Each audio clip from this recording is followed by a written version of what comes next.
Couple ने अचानक Mars पर एक ह्यूमनॉइड मॉन्स्टर देखा। उसे एलियन समझकर शोकिची ने तुरंत उससे अभिवादन किया, लेकिन बिना किसी चेतावनी के मॉन्स्टर ने सीधे हमला कर दिया और शोकिची की गर्लफ्रेंड ननाओ की गर्दन तोड़ दी। ये पावरफुल क्रिएचर असल में कोई मार्शियन नहीं था, बल्कि एक म्यूटेटेड कॉकरोच था जिसे टेराफॉर्मर कहा जाता है। अपनी आंखों के सामने ननाओ को मरते देखना शोकिची के लिए बहुत बड़ा सदमा था। दुख और गुस्से से भरकर उसने मॉन्स्टर से पूछा कि उसने ऐसा क्यों किया, लेकिन क्रिएचर ने उसकी बात को बिल्कुल अनदेखा कर दिया। ताकतवर टेराफॉर्मर के लिए इंसान बस चींटी की तरह कमजोर थे। एक पल में वह क्रिएचर स्टाइलिश तरीके से दूर गायब हो गया। शोकिची ननाओ की लाश को लेकर स्पेसशिप वापस आया। वहां उसे पता चला कि उनका एक और टीममेट मारिकी भी टेराफॉर्मर्स के हाथों मारा गया था। पूरी क्रू में डर और घबराहट फैल गई। उनका मिशन सिर्फ मार्स के कॉकरोचेस को खत्म करना था, लेकिन किसी ने सोचा भी नहीं था कि वे इतने खतरनाक मॉन्स्टर्स बन चुके होंगे। शोकिची के गुस्से भरे सवालों का सामना करते हुए कैप्टन ने आखिरकार मिशन का असली राज खोल दिया। 500 साल पहले जब जमीन पर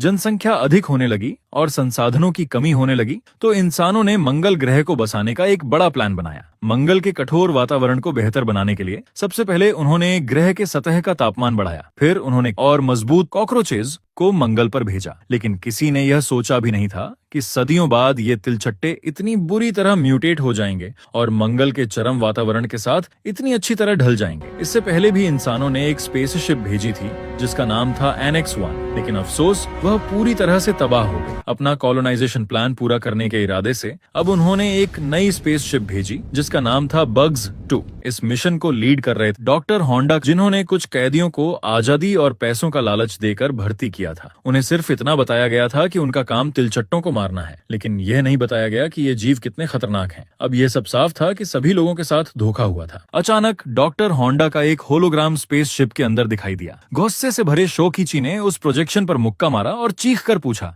तुमने सबसे झूठ क्यों बोला? लेकिन डॉक्टर होंडा ने उसे शांत होने को कहा। इस बार वह लोग तैयार थे। जमीन से रवाना होने से पहले डॉक्टर होंडा ने हर क्रू मेंबर के शरीर में कीड़ों का DNA डालकर उन्हें जेनेटिकली मॉडिफाई किया था। एक खास एक्टिवेटर इंजेक्शन के जरिए ये लोग कुछ वक्त के लिए सुपर ह्यूमन पावर्स हासिल कर सकते थे। इतनी ताकत जो टेराफॉर्मर्स से लड़ने के लिए काफी थी। कैप्टन ने सब कुछ समझाने के बाद हर क्रू मेंबर के दिमाग में उनकी खास कीट शक्तियों का डेटा अपलोड कर दिया, लेकिन उसने साथ ही यह भी चेतावनी दी, इन शक्तियों का इस्तेमाल संभल कर करना, क्योंकि अगर ज्यादा उपयोग किया गया तो जान को खतरा हो सकता है। उसकी बात खत्म होते ही एक टेराफॉर्मर अचानक स्पेसशिप के बाहर दिखाई दिया। उस वक्त एक बैटल हार्डेंड मर्सनरी आगे आया। उसका नाम था गॉडली। वह क्रिएचर का सामना खुद करने के लिए तैयार था। उसका सेल्फ कॉन्फिडेंस देखकर सबको लगा कि वह आसानी से जीत जाएगा। गॉडली ने एक्टिवेटर अपने शरीर में इंजेक्ट किया और तुरंत एक बॉम्बार्डियर बीटल में बदल गया। इसके बावजूद उसकी कॉम्बैट स्ट्रेंथ आम इंसानों से कई गुना ज्यादा थी। सामने खड़े ताकतवर टेराफॉर्मर के सामने वह बिना डरे अपनी जगह बनाए खड़ा रहा।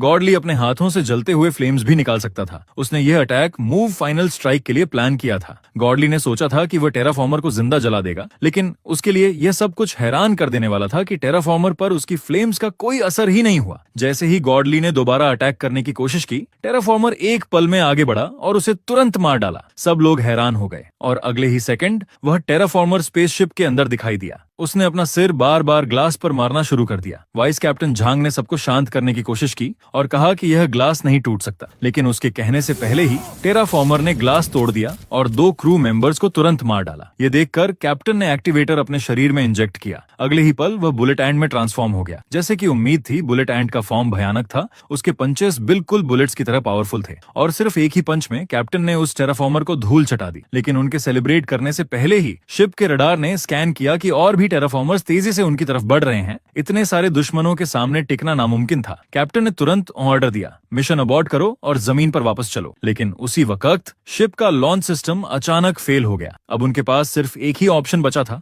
पास में मौजूद NX-1 शिप तक पहुंचना और उसके सिस्टम को बग्स 2 में ट्रांसफर करना, क्योंकि दोनों शिप्स का सिस्टम एक जैसा था। अगर ट्रांसप्लांट सफल हो जाता तो लॉन्च दोबारा मुमकिन हो सकता था। कैप्टन ने तय किया कि वह वहीं रुककर टेराफॉर्मर्स के स्वार्म को रोकेगा ताकि बाकी लोग NX-1 तक सुरक्षित पहुंच सकें। कैप्टन ने वाइस कैप्टन झांग को ऑर्डर दिया कि वह बाकी सबको NX-1 तक ले जाए। इचिरो ने कैप्टन के साथ रुकना चाहा। जाने से पहले शोकिची अपनी गर्लफ्रेंड ननाओ की लाश से अलविदा कहने गया, लेकिन उसने देखा कि उसके सिर से कुछ निकल रहा था। इससे पहले कि कुछ और हो, बाकी लोग स्पेस रोवर में चढ़ गए। इसी वक्त तेजुका की एबिलिटी काम आई। उसने एक्टिवेटर अपनी गर्दन में इंजेक्ट किया और तुरंत उसके मुंह से एक ट्यूब निकल आई। जैसे ही हैच खुला, उन्होंने देखा कि स्पेसशिप के बाहर पूरा इलाका टेराफॉर्मर्स से भरा हुआ था। तेजुका तैयार हो गया। उसके गाल मेंढक की तरह फूल गए और अगले ही पल उसके मुंह से एक जोरदार फायर ब्लास्ट निकला। उस जबरदस्त फायर ब्लास्ट ने स्पेस रोवर को रॉकेट की तरह आगे धकेल दिया। ये ब्लास्ट सीधे मॉन्स्टर्स के स्वार्म के बीच से गुजरता हुआ व्हीकल को एक ही पल में दूर ले गया। पता चला कि तेजुका के पास यह पावर थी कि वह अपनी टेल से गैस रिलीज करके खतरा देखते ही बिजली की रफ्तार से निकल सकता था। उसकी टॉप स्पीड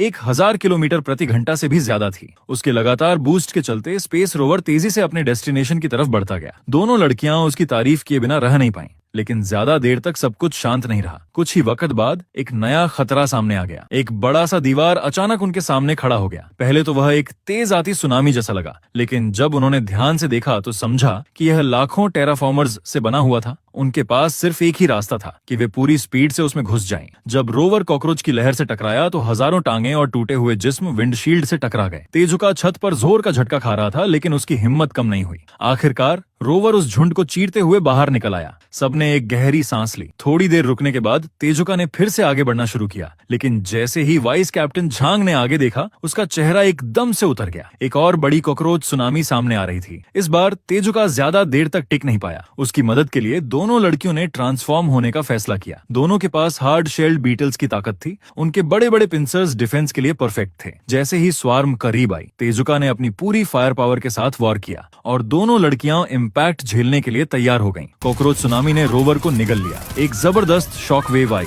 दोनों लड़कियों के प्रोटेक्शन के बावजूद इम्पैक्ट इतना तेज था कि रोवर कंट्रोल में नहीं आ रहा था। जैसे ही रोवर ने झुंड को पार किया, थ्रस्ट न होने के कारण वो उलट गया। तीनों लोग जमीन पर जा गिरे। अंदर बैठे लोग झटके से बेहोश हो गए। खुशकिस्मती से टेराफॉर्मर्स के पहुंचने से पहले रोवर ऑटो पायलट पर चला गया और बेहोश क्रू को डेंजर से दूर ले गया। लेकिन जो 3 लोग पीछे रह गए थे, उनकी हालत बहुत खराब थी।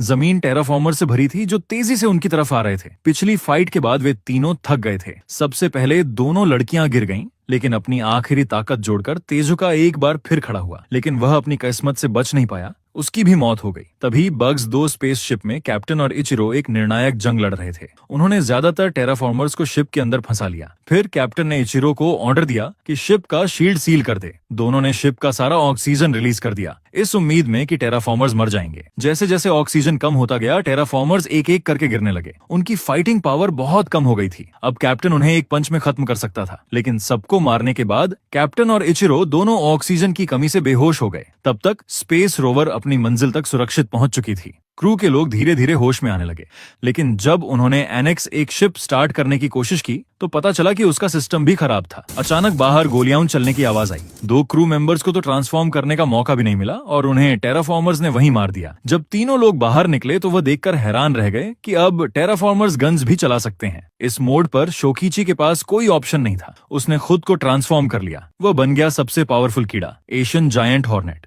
उसके हाथों में जहरीले कांटों वाले स्टिंगर्स थे जो एक पावरफुल टेराफॉर्मर को सिर्फ एक वार में मार सकते थे। जब मूतो ने शोकिची की ताकत देखी तो वह खुद को रोक नहीं पाया और उसने भी इंजेक्शन लगा लिया। वह बन गया एक डेजर्ट लोकस्ट। उसके पैर बहुत मजबूत थे और उसकी किक पावर जबरदस्त थी। दूसरी तरफ वाइस कैप्टन जांग ने मैंटिस में बदलाव लिया। उसके तेज हाथ छुरी जैसे थे जो टेराफॉर्मर्स को सब्जियों की तरह काट रहे थे। जब ये तीनों मिलकर लड़े तो उन्होंने तुरंत ही 1 दर्जन से ज्यादा टेराफॉर्मर्स को खत्म कर दिया। इसी बीच बग्स 2 शिप पर ऑक्सीजन सिस्टम धीरे धीरे रिकवर कर रहा था, लेकिन मरने के करीब पहुंच चुके कैप्टन ने अचानक एक और टेराफॉर्मर को शिप के अंदर देखा जिसकी बंदूक सीधी उसकी तरफ थी। कैप्टन को कुछ समझ ही नहीं आया कि अचानक उस टेराफॉर्मर का शरीर फट गया। अंदर से निकली मारिकी, वही क्रू मेंबर जिसे सब लोग समझ चुके थे कि वह बहुत पहले मर चुकी है। मारिकी एक फ्लैट हेडेड वॉस्प थी। उसके खास स्टिंगर की वजह से वह टेराफॉर्मर्स के दिमाग पर कंट्रोल कर सकती थी और उन्हें अपनी कठपुतली बना लेती थी। इसी तरीके से वह पहले भी बची थी। दरअसल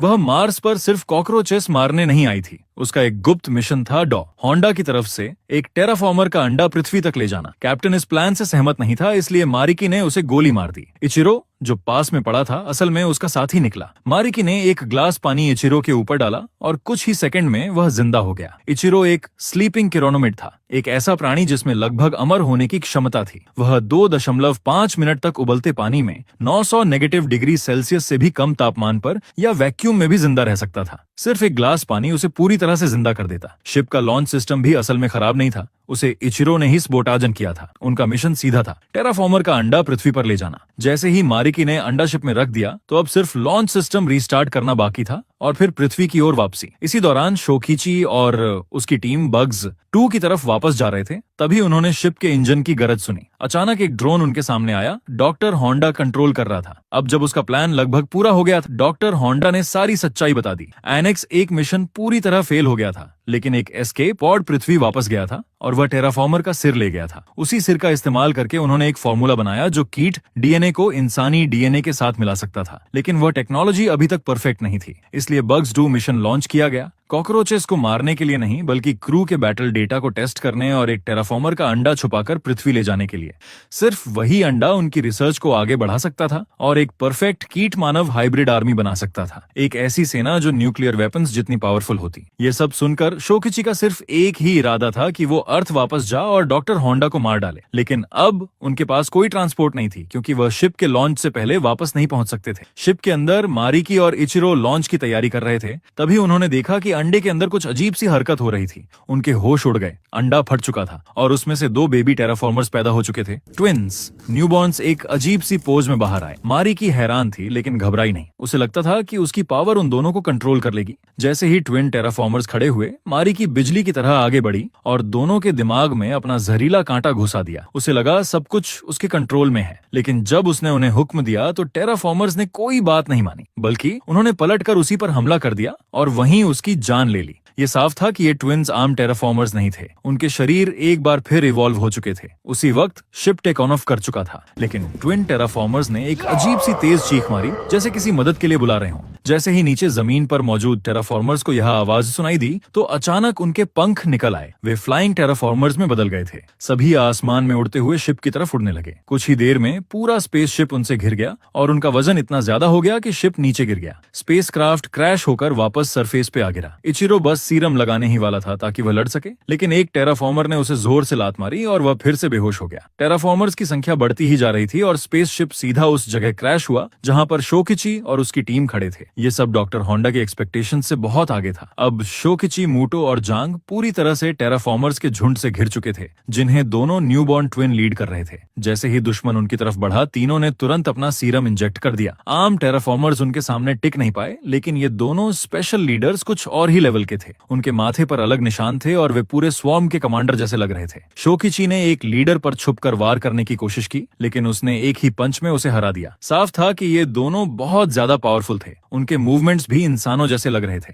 फिर एक लीडर ने मूटो पर हमला किया। वाइस कैप्टन झांग तुरंत हेल्प करने आई, लेकिन वह बैटल में सबसे पहले शहीद हो गई। झांग की मौत ने मूटो को गुस्से से पागल कर दिया। खतरे की परवाह किए बिना उसने एक और डोज इंजेक्ट कर दी। उसका रूप बदल गया और ताकत में जबरदस्त इजाफा हुआ। उसने कई टेराफॉर्मर्स को आसानी से कुचल दिया, लेकिन उसके लिए ये काफी नहीं था। जब उसने तीसरा इंजेक्शन लिया तो अचानक उसके पंख निकल आए। टेराफॉर्मर्स भी अपने पंख फड़फड़ाते हुए हवा में उड़ गए। अब एक भयानक एरियल बैटल शुरू हो गई। मूटो ने एक टेराफॉर्मर को पकड़ा, टॉर्नेडो की तरह घुमाया और एक ही वार में एयर फाइट जीत ली। लेकिन सीरम के साइड इफेक्ट्स तुरंत सामने आने लगे। उसके शरीर ने बुरा रिएक्ट करना शुरू कर दिया। तभी एक जाइंट हैमर टेराफॉर्मर ने हवा में उस पर वार किया और उसे दूर तक उछाल दिया। हार मानने से इनकार करते हुए मूटो ने शोकिची की वार्निंग्स को नजरअंदाज किया और चौथी बार इंजेक्शन लगा लिया। फिर 5वीं बार भी उसने अपनी पूरी ताकत से एक लीडर पर अटैक किया। हैरानी की बात यह थी कि उसने उस लीडर को वाकई गिरा दिया। बाकी के टेराफॉर्मर्स डर के मारे जम गए, लेकिन मूटो अपनी सारी ताकत खत्म कर चुका था। अब उसमें लड़ने की हिम्मत नहीं थी। टेराफॉर्मर्स अपने लीडर का बदला लेने के लिए आगे बढ़े, लेकिन शोकिची ने वक्त पर बीच में आकर उन्हें रोका। तब तक मूटो पूरी तरह एक ग्रास हॉपर में बदल चुका था। अब वह कभी भी इंसान नहीं बन सकता था। गुस्से से भरकर शोकिची बचे हुए लीडर पर टूट पड़ा, लेकिन उसका सामना उसके बस का नहीं था। लीडर ने उसका अटैक आसानी से रोक दिया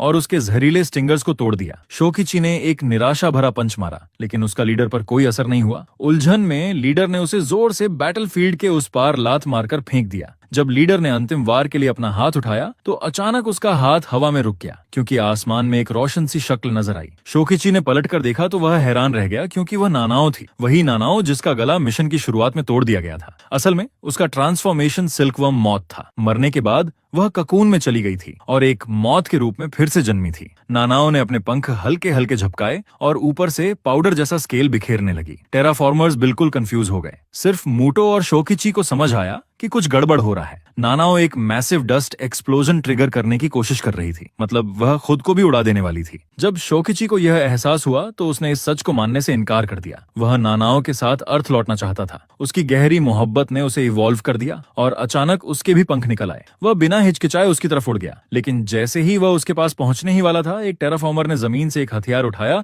और दोनों पर ट्रिगर दबा दिया। आसमान में एक जबरदस्त धमाका हुआ। चारों तरफ के टेराफॉर्मर्स तुरंत मार दिए गए। जब आग का तूफान शोकिची की तरफ बढ़ने लगा तो मूटो ने अपनी आखिरी ताकत जोड़कर उसे खींच लिया और उसकी जान बचा ली। शोकिची कुछ नहीं कर सका, वो सिर्फ नानाओ को आग में जलता देखता रहा। बड़े धमाके के बाद शोकिची और मूटो दोनों आसमान से जमीन पर गिरे। जब शोकिची की आंखें खुली तो वह फिर से इंसान बन चुका था, लेकिन मूटो ने सीरम का ज्यादा इस्तेमाल किया था और साइड इफेक्ट्स के कारण उसकी मौत हो गई।